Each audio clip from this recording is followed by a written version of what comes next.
Good evening and welcome to tonight's press conference featuring head coach Tim Stieg and student athletes Hunter Ashworth and Carter Clemenson after the Gauchos defeated Cal Poly 3-1 at Harder Stadium tonight, and they now have 8 games in a row unbeaten. Head coach Tim Stieg, we'll start with your opening thoughts. It was a lot of fun tonight in a way because we had tremendous support from our students. They kept coming. And we were able to get a goal in the first half, which was a big, huge part of what we wanted to do tonight.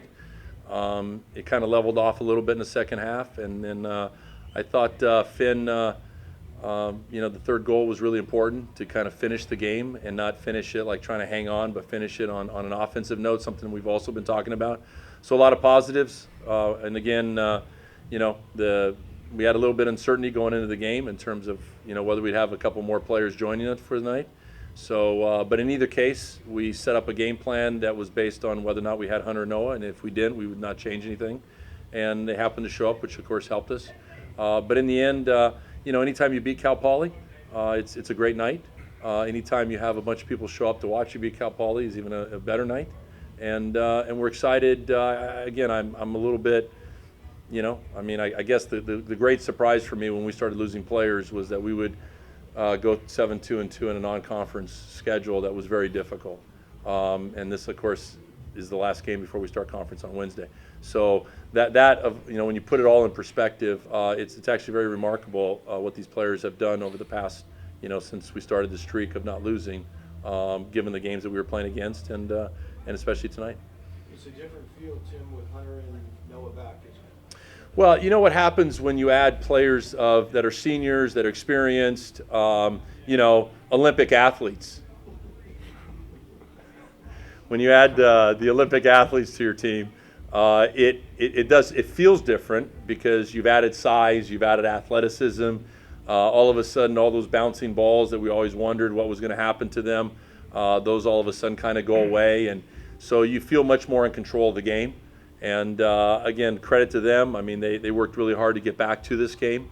This was really important to them, and obviously it was important to our team to have them back. And we appreciate the fact that they made it tonight, and they put in, basically 90 minutes of running and working. And again, it's a good night for Gaucho soccer.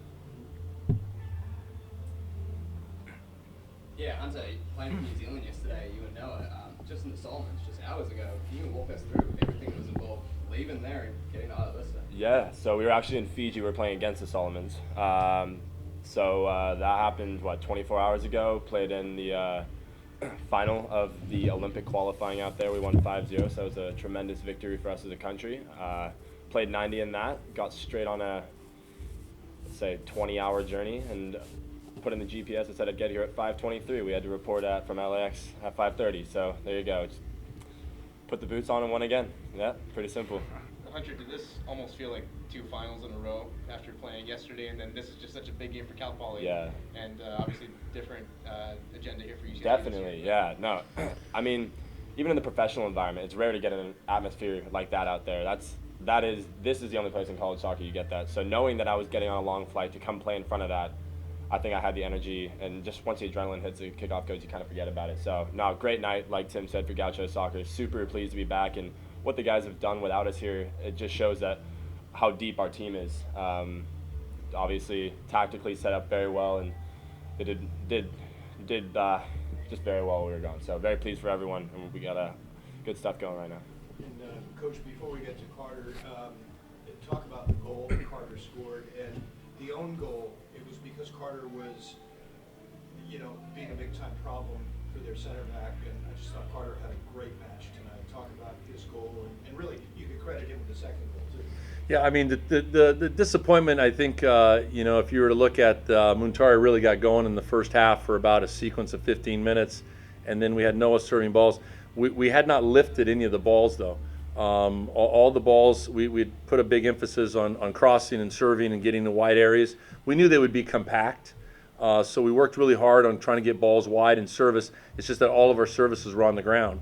That happened to be one of the first balls that we actually got up in the air, and our forwards know that we're looking to hit that spot on the back post. We just didn't get the ball there. So that, I think at least 4 or 5 got cleared, on the front, and we finally got one there. And Carter, it was a slight deflection, and he stayed with it.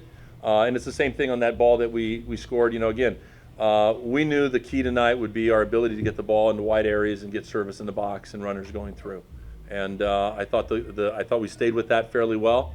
And then I thought the second half was more about managing the game and the lead. And I knew that we would get more goals if we just kept playing. And again, we did that. And again, very pleased about the result. Carter, can you talk about the first goal?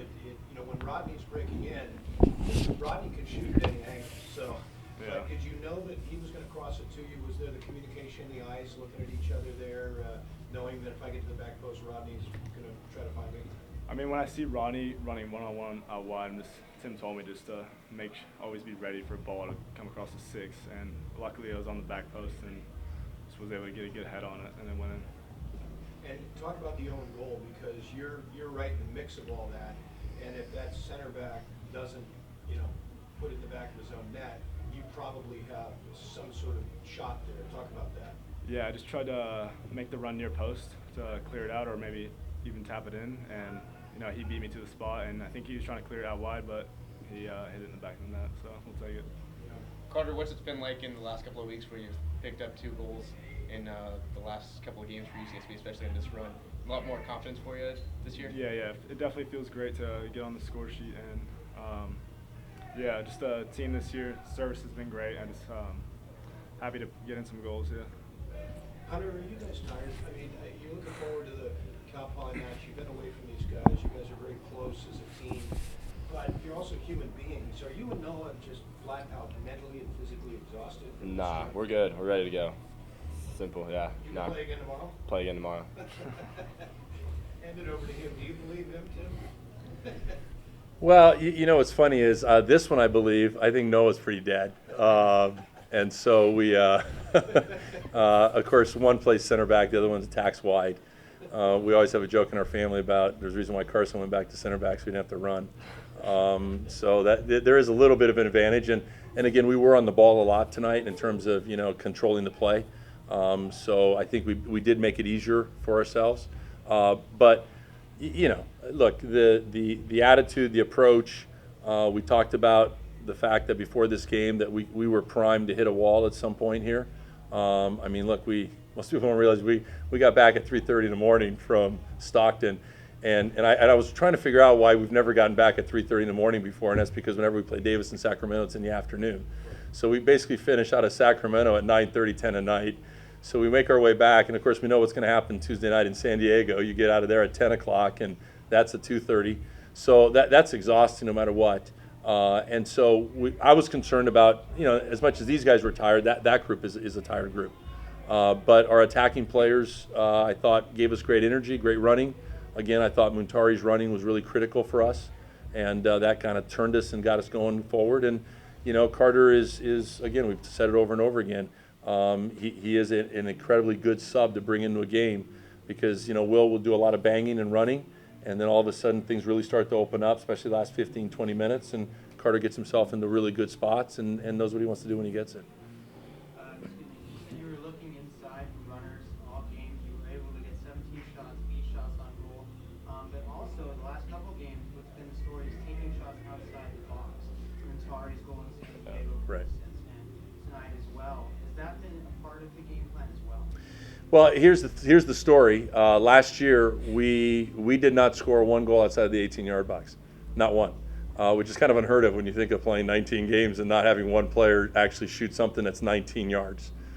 So we were looking at the fact that number one, we need to look for that shot, but number two, more importantly, you have to recruit players like Muntari. So if you add Muntari and Finn, all of a sudden your shooting outside of 18 looks a lot better. So we can credit the coaching staff on the tactics, but the real success was getting the 2 guys into school here. And Muntari's goal the other day was unbelievable. I mean, we had the angle, but you saw the 2 he hit today. The one that the keeper saved to his left was absolutely crushed. And then he had another one coming across the box, I think. So look, he's a talent. He's dangerous, but he can hit that with both feet. And what that does is it does force the defense to come out on you. And again, it is something we can now add, which we do need to be able to. If all you can do is score on a back post inside of 6, then that can be shut down. So. Carter, you know, when Rodney Michael's been grooving over the last couple of games, what's the difference in the attack? He just creates so much for us. You know, he's so dangerous. I think a lot of the time the opposing coaches always have to tell their team to focus in on him, so it opens up the game for the other attackers. And Hunter, you guys did such a great job on Emmanuel Perez tonight. He's a guy that's given kind of the license to basically have free run of the place. He's 7 goals this season, leads the way. I think I called his name out maybe 3 times tonight. So you're always going against these big center backs and big players on set pieces. But talk about how really your midfield and your back line just kept him in check. Yeah, I mean, good player. I think just our defensive mindset going up the field allows it to be easier for us in the back. I mean, Finn, for example, when I'm looking up the field, it's almost like we have a 6 playing the 10 and the way he presses them. Like, he just boom, boom, always. So it's nice. It makes it easier for me, for sure. And, yeah, just credit to him. Finn especially and Saeed, those guys are really grinding in the midfield, which makes it easier for me. I think Will's been really good next to me as well, so with the absence of Fauci. Got to give him some respect on that. And but I think we did a shift on him. Tim showed up to the locker room, told me all about him, and just dealt with him. So it's good.